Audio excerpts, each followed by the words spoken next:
Le 12 juillet 1906, la Cour de cassation lave l'honneur du capitaine Dreyfus, officier juif accusé d'avoir transmis des secrets militaires à l'ennemi allemand. Le procès est marqué par de nombreuses irrégularités et l'absence de preuves. Condamné à la déportation à perpétuité, Alfred Dreyfus est envoyé sur l'île du Diable en Guyane.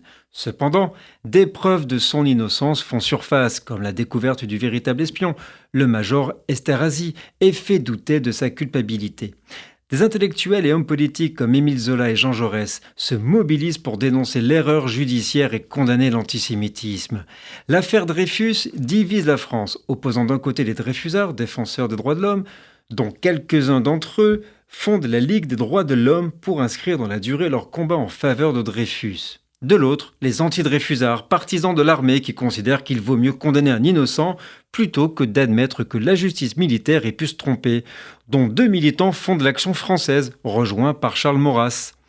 Le fait que Dreyfus soit issu d'une riche famille juive attise un antisémitisme d'un genre nouveau. Les attaques antisémites viennent de la gauche et des mouvances nationalistes catholiques.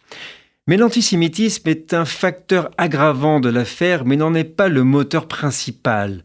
Le 12 juillet 1906, sous le gouvernement présidé par Ferdinand Sarrien, auquel participent Georges Clemenceau et Aristide Briand, l'affaire trouve son épilogue.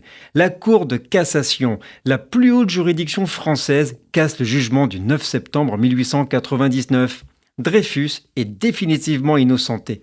Cette décision met fin à l'affaire la plus retentissante de la Troisième République. En reconnaissance, il est fait chevalier de la Légion d'honneur dans la cour de l'école militaire, non loin de l'endroit où il avait été dégradé 11 ans plus tôt. Il ne reprendra du service que pendant la Grande Guerre de 14, d'où il sortira médaillé. Nous sommes le 12 juillet.